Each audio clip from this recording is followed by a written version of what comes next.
Hi hello నమస్తే, నేను మీ anchor Dhanush. Welcome to Social Post. ఈరోజు నాతో పాటు నా గెస్ట్ ఒక gang of people or group of people ఉన్నప్పుడు అందరు వాయిస్ సైలెంట్ అయిపోయినా కూడా ఒక వాయిస్ మాత్రం యాక్టివ్గా మాట్లాడుతూనే ఉంటుంది. అదే మా ప్రేరణ. సో ఈరోజు మన గెస్ట్. సో తనతో మాట్లాడి చాలా విషయాలు తెలిసిన ప్రయత్నం అయితే చేద్దాం. Hi Prerana. Hello. How you? I'm good. How you?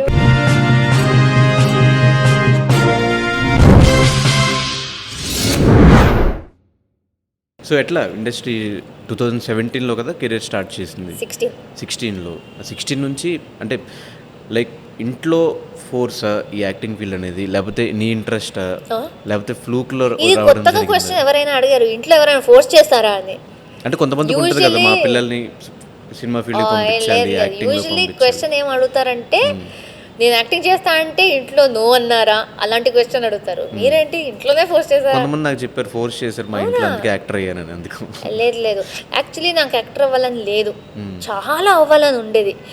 నేను చాలా ఆర్గ్యూ చేస్తా, లాయర్ అయిపోదాం ఈజీ అయిపోతుంది అనుకున్నా. లాలో కూడా ఇంట్రెస్ట్ అండి, లాయర్ అవుదాం అనుకున్నా. ఇంజనీరింగ్ చేశాను. నాకు ఏంటది? ఇంజనీరింగ్ చేశాను. కానీ ఎప్పుడు ఇంజనీరింగ్ బేస్డే పని చేయాలి అని అనిపించలేదు. నాకు హిస్టరీ చాలా ఇష్టం. సో ఆర్కియాలజిస్ట్ అవ్వాలి అనుకున్నా. బయాలజీ ఇష్టం, బయాలజిస్ట్ అవుదాం అనుకున్నా. బయాలజిస్ట్, జెనెటిక్ ఇంజనీరింగ్, ఏదేదో చాలా ఫ్యాషన్ డిజైనర్ అవ్వాలి అనుకున్నా.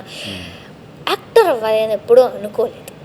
అండ్ బట్ చిన్నప్పటి నుంచి చాలా మూవీస్, టీవీ ఇదంతా చాలా చూస్తా. మా అమ్మ జోక్ చేసేది, టీవీ ముందు కూర్చోబెడితే ఏదొచ్చినా చూసేస్తా నేను అని. సో చిన్నప్పటి నుంచి టీవీ చూడడం అలవాటు చాలా ఉంది. బట్ యాక్టింగే చేయాలి అని ఎప్పుడూ ఇంట్రెస్ట్ ఉండేది కాదు. 2016లో ఇలా ఏదో ఆపర్చునిటీ వచ్చింది. మా ఫ్యామిలీ ఫ్రెండ్ ఎవరో ఉన్నారు, మా ఫ్యామిలీ ఫ్రెండ్ యాక్టింగ్లో ఉన్నారు. వాళ్ళకి తెలిసిన ఒక ప్రొడక్షన్లో ఫ్రెండ్గా ఒకటి చేస్తావా, వాళ్ళకి అవసరం ఉంది, జస్ట్ చేసే అన్నారు. చేశాను, ఓకే అయిపోయింది. దాని తర్వాత అదే ప్రొడక్షన్ ఇంకో సీరియల్ చేసింది. ఆ సీరియల్లో నన్ను చెల్లి రోల్లో తీసుకున్నారు. చేశాను. అది చేసే లోపల అది సిస్టర్ రోల్ ఆల్మోస్ట్ ఉంది లేదు అన్నట్టే ఉంది డేట్స్. ఆ టైంకి హరహర మహాదేవాకి ఆడిషన్ ఉంది, వస్తారా అని పిలిచారు. అప్పుడు కూడా నాకు ఆ భాష కూడా రాదు, ఏదో బై హార్ట్ చేసుకోవడం చాలా బావచ్చు. సో బై హార్ట్ చేసుకున్న డైలాగ్ని చెప్పాను. వాళ్ళు ఇమ్మీడియట్గా ఓకే, మేము ముంబైలో షూటింగ్ చేయాలి, రేపే బయలుదేరాలి, ఇది చాలా అర్జెంట్ రోల్, వెతుకుతున్నాం, ఎవరు దొరకట్లేదు, మీరు సెట్ అయ్యారు, రేపు వెళ్ళాలి, 10 days షూటింగ్ అన్నారు. ఓకే ఫైన్, నో ప్రాబ్లం అని ప్యాక్ చేసుకుని వెళ్ళిపోయా. ఏ ధైర్యంలో వెళ్ళా నాకు తెలీదు, ఏ ధైర్యంలో మా అమ్మ నాన్న పంపించారో తెలీదు. అప్పుడు దాకా నేను స్ట్రాంగ్గా యాక్టింగ్ ఏమీ చేయలేదు. అప్పుడు దాకా నాకు ఇంట్రెస్ట్ కూడా రాలేదు. ముంబైకి వెళ్ళాను. వెళ్ళి యాక్టింగ్ చేస్తూ 10 days 4 monthsలో మారింది. 10 days అని అనుకుని వెళ్ళేదాన్ని, 4 months అక్కడే ఉన్నా, వాపస్ రాలేదు. సో ఆ 4 monthsలో అది యాక్టింగ్ చేసి దానిలో ఇంట్రెస్ట్ వచ్చింది. అప్పుడు అనిపించింది అబ్బా ఓకే యాక్టింగ్ ఏదో నాకు నచ్చుతుంది. దాని తర్వాత నుంచి నేను చాలా కన్నడ మూవీస్ చేశాను లీడ్గా. ఒక కన్నడ సీరియల్ చేశాను, తెలుగులో ఒక సీరియల్ చేశాను, అండ్ దెన్ రియాలిటీ షోస్ మీరు అందరూ చూస్తున్నారు. కన్నడలో అన్ని మూవీస్ చేసి మళ్ళీ తెలుగులో సెటిల్ అవ్వడానికి రీజన్ ఏంటి? కన్నడలో మూవీస్ చేశాను, అవి బాగా వెళ్ళాయి. ఒక పాయింట్లో ఏమైందంటే, ఆనెస్ట్గా చెప్పాలంటే ఇది ఎంత నన్ను ఇరికిస్తుంది నాకు తెలీదు. బట్ మేము వింటూ ఉంటాం కదా అది కాస్టింగ్ కౌచ్ అనేది. సో నేను కన్నడ మూవీస్ చేస్తున్నప్పుడు కొన్ని లైక్ నేను కంటెంట్ చూసుకుని చేసేదాన్ని. అండ్ అదేమైందంటే చాలా పెద్ద బడ్జెట్ ఏం కాదు, డీసెంట్ బడ్జెట్స్.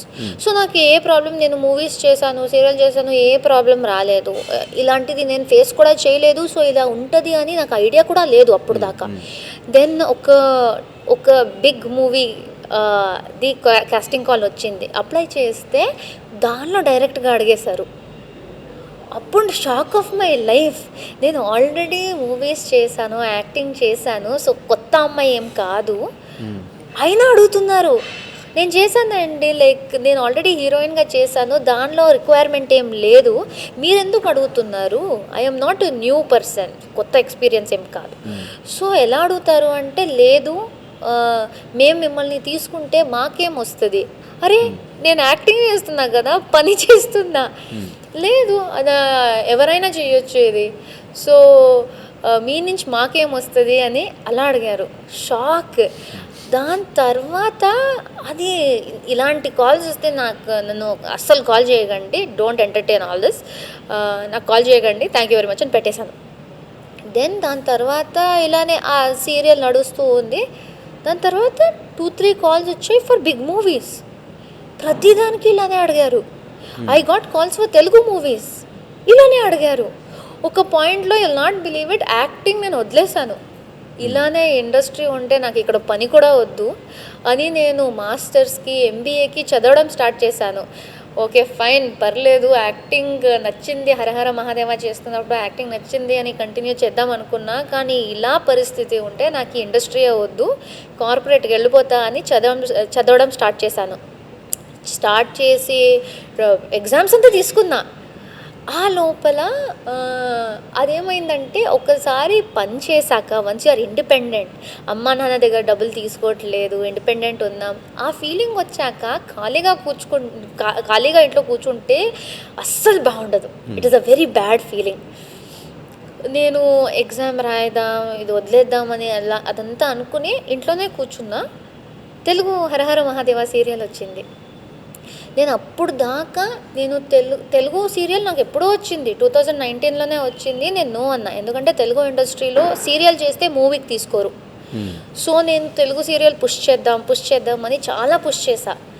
బట్ మూవీస్లో ఇలా అడుగుతున్నారు, అండ్ సో నాకు మూవీ వెళ్ళడం అవ్వట్లేదు.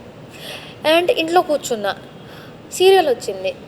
ఇప్పుడు నాకు యాక్టింగ్ ఇంట్రెస్టా, యాక్టింగ్ అనేది ఇంపార్టెంటా, మూవీ అనేది ఇంపార్టెంటా? సీరియల్లో చేసిన యాక్టింగే, మూవీలో చేసిన యాక్టింగే, మూవీ వదిలేద్దాం, సీరియలే చేద్దాం అని తెలుగు సీరియల్ ఒప్పుకున్నా. తెలుగు సీరియల్ ఒప్పుకునే దగ్గర నుంచి ఇలా కంటిన్యూస్గా ఇక్కడ ప్రాజెక్ట్స్ వచ్చేసాయి. సో అలా అయింది అంతే. బట్ నేను ఇంకోటి విన్నా, అలా బై ఛాన్స్ వచ్చిన ఇది. లేకపోతే నేను కన్నడ చేస్తున్నప్పుడే తెలుగు వచ్చింది, అప్పుడు రిజెక్ట్ చేశా.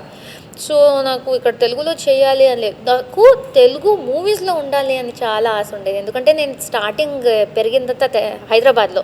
సో ఫ్యామిలీతో మేము ఎక్కువగా చూసేది Telugu movies and all that. So నాకు మూవీ అంటే తెలుగు మూవీస్ ఫస్ట్, చిన్నప్పటి నుంచి అదే మైండ్లో ఉంటుంది కదా. సో దట్ చిన్నప్పుడు తెలుగు మూవీస్ చూస్తూ ఉండేదాన్ని. ఇక్కడ హైదరాబాద్లోనే పెరిగాను నేను, Mallapur, Johnson grammar school. So చిన్నప్పుడు అంతా ఒక 12 years దాకా నేను తెలుగు మూవీసే చూసింది. సో చిన్నప్పుడు ఏది మాకు ఎక్కువ ఉంటుందో అదే ఒక అలవాట్లా అయిపోతుంది కదా. సో నాకు తెలుగు మూవీస్, మా ఫ్యామిలీకి మొత్తం తెలుగు మూవీసే అలవాటు. ఫేవరెట్ హీరో ఎక్కువ ఎవరు? Mahesh Babu. Oh no doubt, what a cutie. Waiting for Rajamouli Mahesh Babu film. ఎవరైనా బట్ మహేష్ బాబు. ఓకే, ఇంకోటి విన్నా నేను, లైక్ ఈ కన్నడలో సీరియల్స్కి పేమెంట్స్ చాలా తక్కువ ఉంటాయి, అందుకే మోస్ట్ ఆఫ్ ద కన్నడ ఆర్టిస్టులు అందరూ కూడా ఇటు తెలుగుకి వచ్చేసి ఇక్కడ లీడ్ రోల్స్ చేస్తున్నారు అని విన్నా. నిజమేనా? యాక్చువల్లీ ఒక పాయింట్లో నిజమే. It is not a secret, it's an open fact. Even the Kannada industry would agree that ఎలా మేము ఇప్పుడు మీరు తెలుగు సీరియల్ ఇండస్ట్రీ చూసారనుకోండి, and Hindi industry, Hindi serial industry చూస్తే మీకే తెలుసు that Hindi is a bigger industry than Telugu.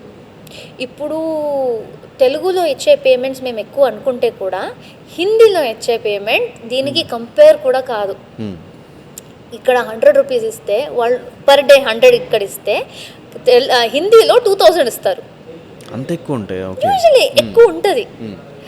So it is just a fact. ఆ industry ఎంత పెద్దదో, ఆడియన్స్ ఎంత పెద్దదో, అక్కడి నుంచి మీకు బడ్జెట్స్ వస్తూ ఉంటాయి, సోర్సెస్ వస్తూ ఉంటాయి, బ్రాండ్ డబ్బులు ఇచ్చే వాళ్ళు వస్తూ ఉంటారు. సో మీ ఇండస్ట్రీ బడ్జెట్ కూడా పెరుగుతుంది.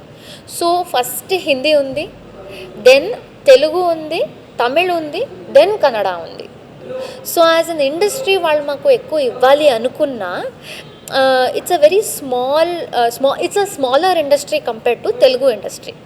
అందుకే దాని బడ్జెట్ న్యాచురల్గా తక్కువ ఉంది. బట్ ఈ మధ్య పెరిగింది.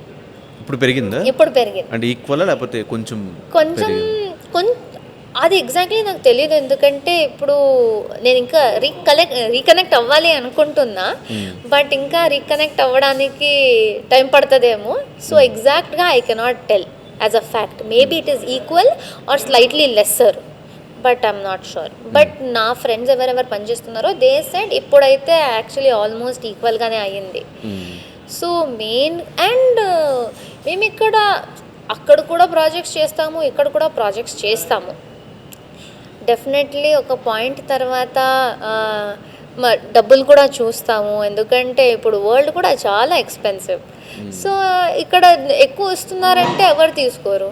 సో ఇక్కడ పని చేస్తున్నాం. కానీ 2 yearsలో ఒక మంచి సక్సెస్ వచ్చింది అనుకోవచ్చు కదా. అంటే చాలా మంది గుర్తుపడ్డం ఇంత హ్యూజ్ రేంజ్ ఆఫ్. అదే నేను చెప్పాను కదా, కన్నడలో నేను మూవీస్ చేశాను, సీరియల్ చేశాను.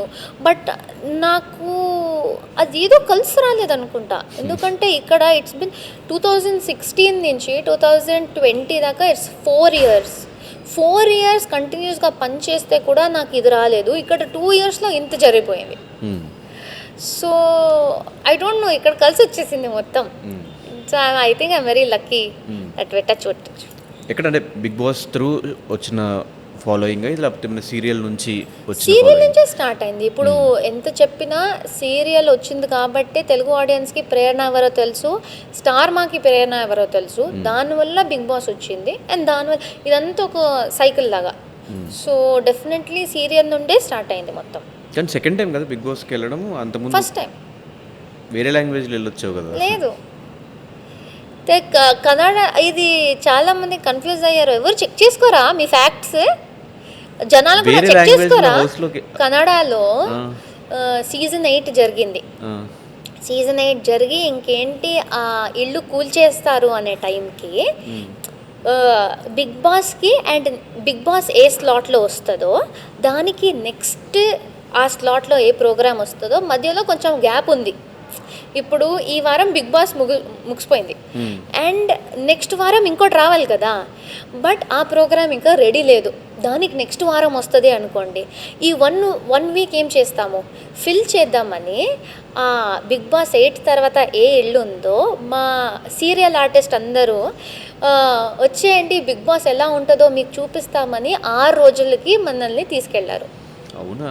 6 daysకి బిగ్ బాస్ అనే ఇల్లు ఎలా ఉంటుంది, లోపల ఉంటే ఎలా ఉంటుంది అనే ఎక్స్పీరియన్స్ కోసం ఫర్ ఫన్ ఏదో మ్యూజియంకి వెళ్ళొచ్చినట్టు కన్నడ బిగ్ బాస్ సీజన్ 8 తర్వాత ఇల్లుకి వచ్చాను.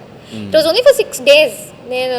సో నాకు అసలు 6 days కదా, ఎలిమినేషన్ లేదు, నామినేషన్ లేదు, టాస్క్స్ ఫర్ ఫన్ ఎవ్రీడే ఒక ఆట ఆడించేవారు, గేమ్స్ ఆడుకోండి అని మాట్లాడుకునే వాళ్ళం అంతే.